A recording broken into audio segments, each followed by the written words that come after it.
I had the most absurd nightmare. I was poor and no one liked me.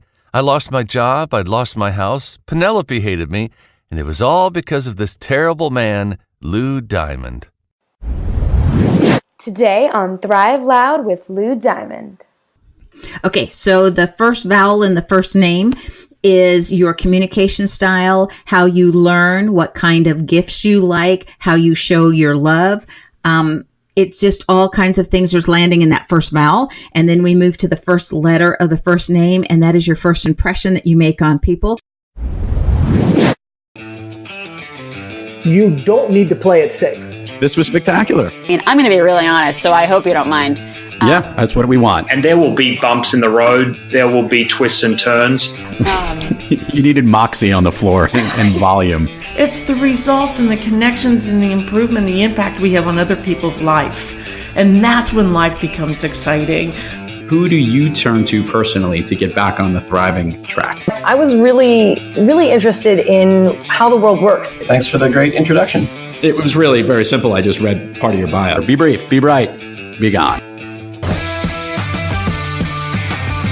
Get ready to thrive loud with Lou Diamond. Welcome, everyone, to another episode of Thrive Loud with Lou Diamond, connecting you to the most inspiring and amazing people that are thriving each and every day. Today on Thrive Loud, we bring you a name expert who shows us how your thoughts, feelings, and actions are revealed within your name. She created something called Neimology Science, and it really helps you understand what your name says about you. She is a wonderful person, an expert, and from, I believe, one of the cooler conversations we're going to have right now, Sharón Wyeth. Sharón, how are you today?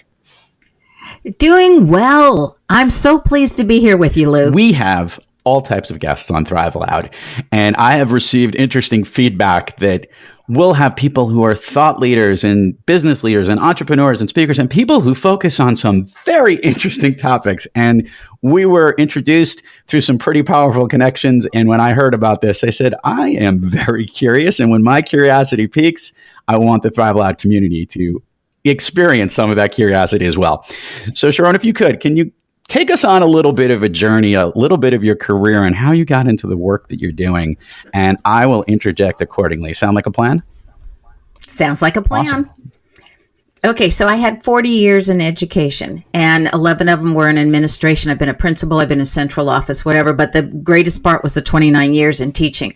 And so in my 7th year of teaching, when I started doing the seating chart at the beginning of the year, my brain was telling me, oh, don't put Joshua next to Julie because together they're going to be clowns, but separated they're okay. And you know, Stephanie's going to be stubborn, so put her over on the side where she doesn't have to change her seat often. And Derek's going to need extra help. Put him up close.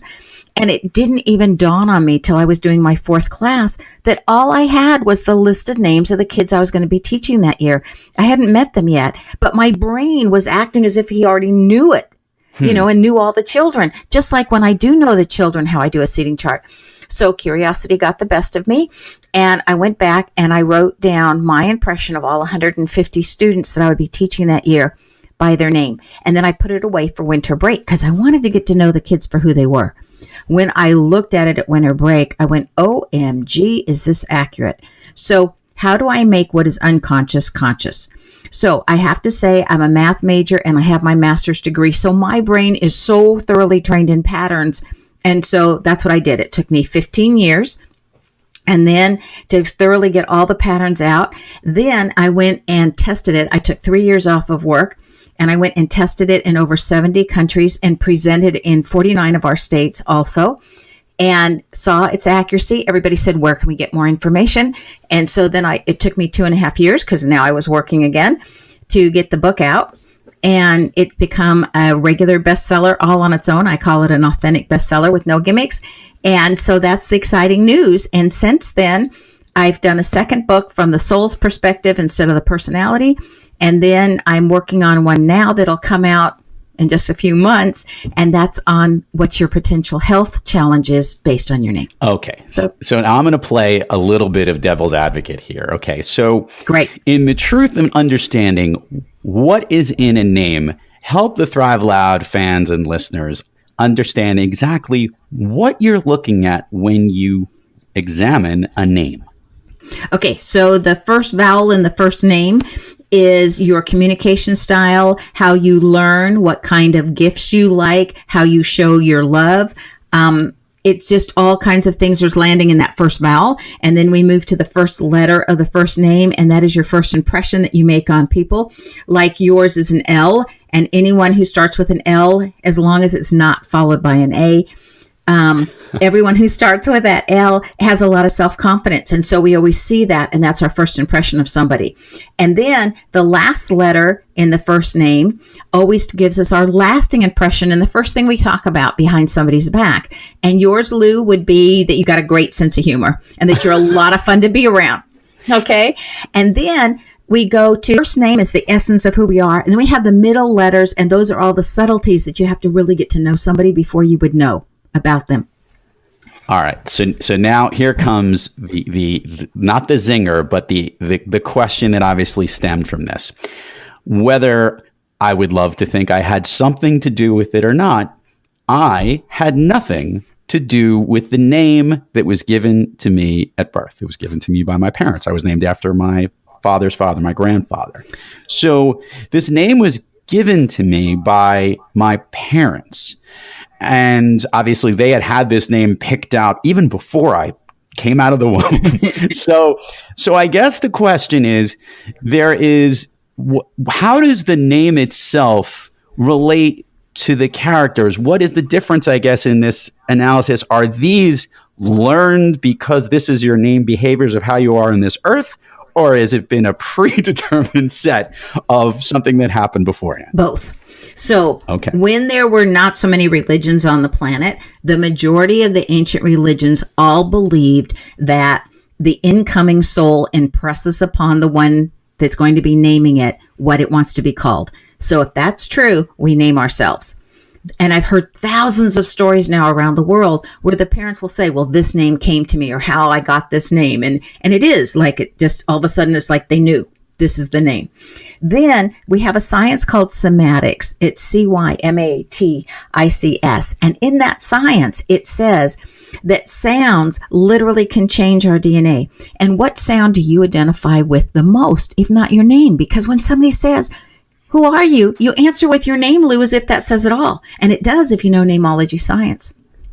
So I'm going to interject and actually add to this point that you just had. At the day of this recording, I had just been at Phil M. Jones, a guest on the show and a well-known speaker, did this workshop in New York City called Persuade to Get Paid. And there were many people in the room, and we had this whole discussion where he brought up the fact of how important it is when you are trying to connect with people and sell to people to utilize their name, because there is nothing we like better than hearing the sound of your name. Can you expound upon that? Because there is something that happens to us when we hear our names. Well, that's because our DNA all resonates, and that's in perfect harmony. And Dale Carnegie came out with his How to Win Friends and Influence People, and his second chapter in his very powerful book that's still a bestseller 50 years later is that the sound of your name is the sweetest sound in the world. So, and by the way, and I agree with this, and actually Phil identified this in his workshop, while also referring to the exact same book and name and talking about this. And I do know that there are people who are right in line with you in this, and obviously, so this combination of that the name had been chosen and is given with you. And by the way, we have an episode that aired before you with JJ Flizanes where she actually did my astrological chart, and we were talking about all of these things and how that ends up connecting on who you are.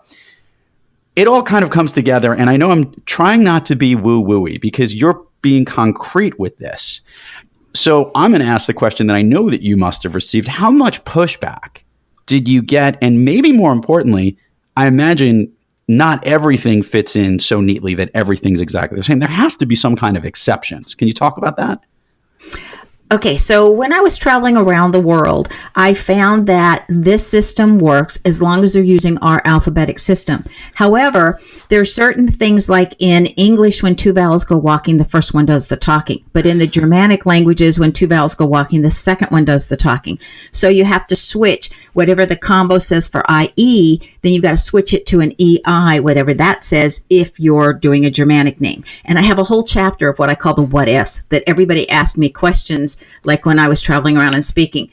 And so, yes, there was a ton of pushback, but when I do people's names, the skeptics really quickly become the believers and my best support group. It's just amazing because of its accuracy. It has been tested now in 76 countries. And in the last 5 years, I've been working with HR department job description, and they give me the candidates. And they test me for like 6 months first against their own people and all the stuff they're doing. And I have a 96% accuracy rate in 15 to 20 minutes coming up with the same answers in the same ranking orders that they come up with. So let's explore this, because this is pretty impressive things that you've actually not only identified certain behaviors you from the experience you had as a teacher in the classroom and how certain people behave and certain characteristics that they have, but it's also led to how they might perform in the workplace? Yes, and how they might perform. Plus, lawyers hire me to help them with their jury selection and how to present a case so that your client knows you're working for them and you're picking on certain words that you're using that are going to ping the judge to have more sympathy towards your client. Fascinating and totally amazing here. Now I want to jump into something that I'm also curious about. Talk to me about last names. Is there any science around what your last names are? Yes. So the first name is the essence of who you are. If you have a middle name, that's how you morph or change when you go under stress. And for those people that believe in reincarnation, it literally indicates what your last life was about and what you're carrying over and still finishing. Okay. Then your last name represents your environment. So in able to do this science, it takes 15 hours for me to teach it. Not the 15 years it took me to learn it. Okay. And so, and I love the fact that it's duplicatable. Okay. So the last name is your push or your influence or the way other people are saying you need to do this or you need to do that. And you look at the first name and say, how would these qualities and characteristics react to that kind of a push? It's kind of like saying, Lou, that the first name are the ingredients in your kitchen and the last name is all the recipes you could make out of those ingredients. I like it. So now I'm continuing, the question lines just keep popping in my head. So what I would love to know about this whole Neimology science is, I guess, instances where maybe it's been wrong or it didn't fit into that. There are always, like, not everything falls exactly into exactly who you are. I had this conversation with looking at someone who studies the stars and astrology, and that not everyone fits into all the specific types. Can you talk about some exceptions when you've identified it? Because like you said, it's not 100% accurate, but it's fairly close. What do you think some of the reasons for the What variation? I've noticed over the years, because I've been doing this a lot of years now, Lou, what I've noticed is when somebody gets incredibly religious or very spiritual, either extreme, okay, and they're really attempting to make all of their decisions based on their belief systems to be the absolute best and highest person they can be, okay, that the challenges in the name kind of fall away. And every letter and every letter combination has both what I call a challenge side and a gifted side. For a quick example, look at the ST combination, like in Steve and Stephanie. It doesn't matter where it falls in the name. That means that on the challenge side, the person can be stubborn and they can get in their own way. But on the gifted side, they can be persistent and they don't give up and they go for what they want. Okay. So every combination has both things. And when somebody gets very religious or very spiritual, the challenge sides drop away and they're just running on those gifts. And therefore, some of it's inaccurate when I start saying the challenges because they go, no, not anymore. So now I'm going to go into a way that you started off in this conversation about how certain people would sit next to each other and where they get along. How does this work on a social or even a dating scenario of how people would connect with other individuals? Does Julie like Joseph? Do they match together? Have you looked into how names can actually pair off fairly well? Oh, absolutely. And I even wrote a big article for Match.com to say, if you're into sex, look for this. And if you're not into sex, you don't want that, Anyway, I had a lot of qualities for them there. Yes, you can always compare two names and see how they're going to get along. Like when Harry met Sally, if you just look at the name, they already had the same communication style. They were already bookworms together. They both enjoyed learning. They both needed their private time. It was so interesting because I looked at those names and I said, of course those people would get along, because the names match. But I literally go into workplaces where people are not getting along, look at their names and say, okay, you guys need to learn how to work together here. If you just tweak this part of you and do this, and if you just tweak that part and how you present, you guys can get along just fine because the answers are also in the name. I'm loving it. I was going to go on to this level. I'm loving this, by the way. This is fascinating. And I hope the Thrive Out listeners everyone's doing, well, how would my name work out?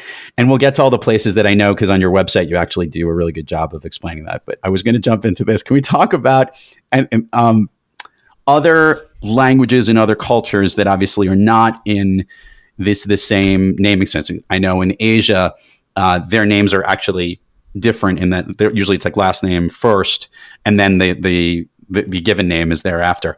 How do other cultures or other languages, or are you looking to examine those other cultures? Because I bet you there's something similar, just in a different formula than what you would have. Well, I lived in Japan for 2 years, and I lived in China for 1 year, and I was trying to figure out from their Hanji and Kanji what you could do and if it would switch over. And what I can tell you is I don't know enough about their language to do the matchups. Sure. What I do know is that all of them have like an English name also.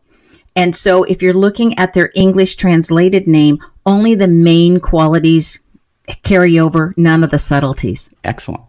Okay, so now let's talk a little bit about you. This is what you do, and this is your work, and you write about it, you speak about it. You actually coach and consult companies on this, and all I kept thinking about was there's got to be, as we get to election years, people looking at you as to the type of work groups that they want, or the polls, or the people that they have in those polls as to the type of reactions that they might want to get the same type of information. I guess from your point of view, when I love asking all the Thrive Loud guests this question, Sharón, when you have trouble thriving, who or what practice do you seek to get back on the thriving track? I meditate. Okay. I've been a meditator since I was 18, and I meditate every day. And some days I only have time for 5 minutes.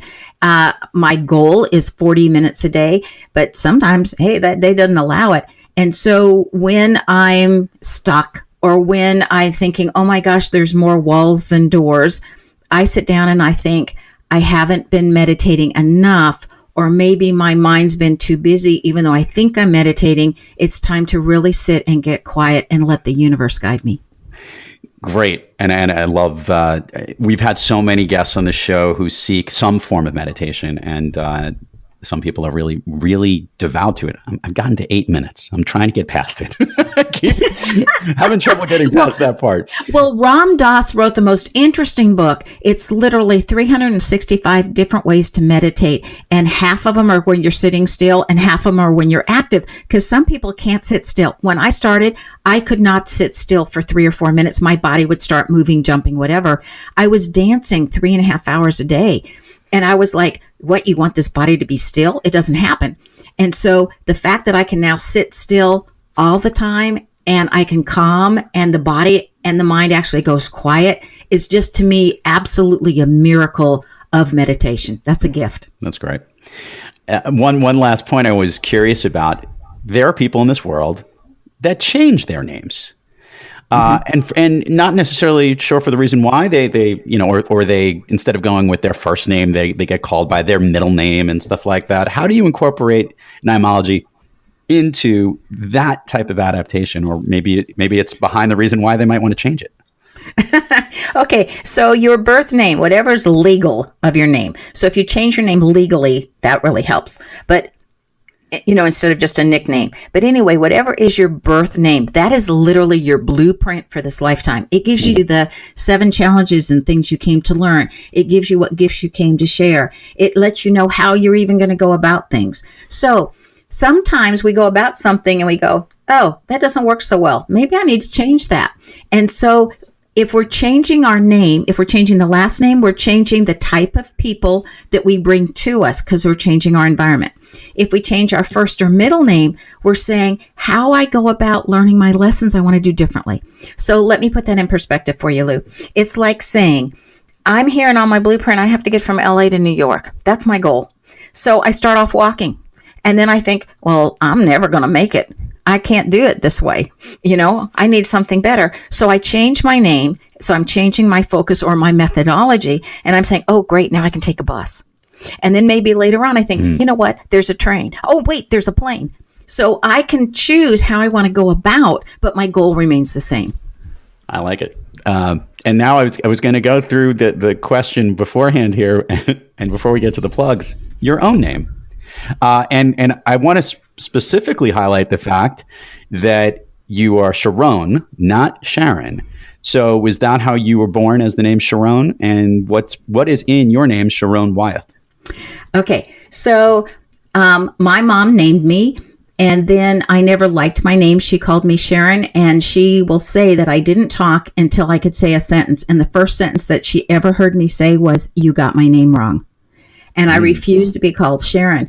And then she ended up going to a wedding where the rabbi called the lady that named Sharon, Sharón. And that is a Hebrew enunciation of Sharon. And the minute she told me, my whole body vibrated. And I went, that's it. That's my name.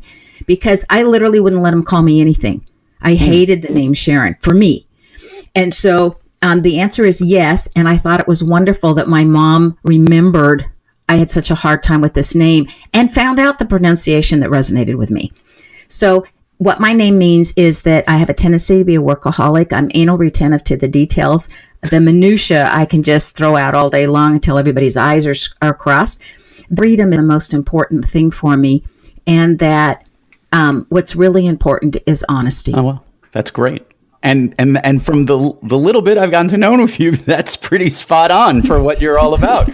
So that's excellent that it all marries together here. Sharón, give the Thrive Loud fans and community all the places people can find you, plugs, the books, your website, so that I'm going to put it on the show notes, but hearing it from you will be just as much more effective and powerful. I am all over everywhere. If you just Google Sharón Lynn Wyeth, the pages come up right away. Or Google Neimology, which is the Latin spelling Neimology.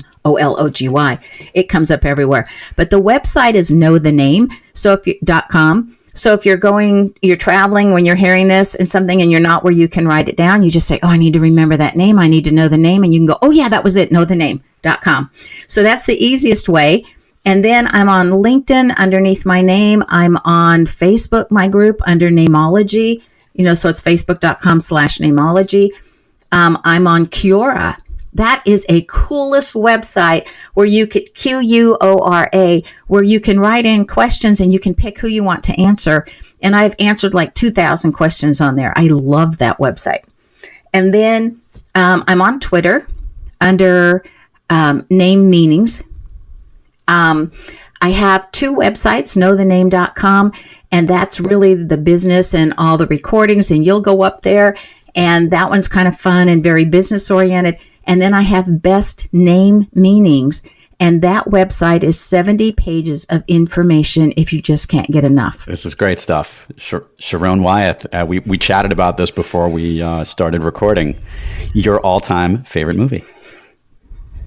My all-time favorite is Dr. Zhivago. First of all, because I used to perform in a lot of musicals, and so it would have to be a musical. But anyway, Dr. Zhivago has a cause. It's educational. It's got fabulous acting, incredible scenery, fabulous music. It's a love story. It's an extensive length. So like those of us that say, oh, that movie ended too fast, that one didn't. It's got everything you could imagine that you need in a movie, and it's all there and done beautifully. And is there anything in the name Zhivago? Yes. Any name that ends in an O, like Zhivago ends, like Marco Polo ends, we will keep talking about. There you go. That is excellent. Sharón Wyeth, this was totally fun. And I think it's really straightforward just to say what's in a name, and you certainly know. So it's a great way to look into it. Thank you so much for coming on Thrive Loud today. Lou, this has so been my pleasure. Thank you. You got it. And to all the Thrive Loud listeners out there, thank you for joining us. And until next time, keep thriving onward and upward. And remember, be brief, be bright, be gone. You've been listening to Thrive Loud with your host, Lou Diamond. Make sure to subscribe on iTunes, Overcast, or wherever you get your podcasts. And follow us on Twitter, Facebook, and Instagram at Thrive Loud. Or find us on the web at thriveloud.com.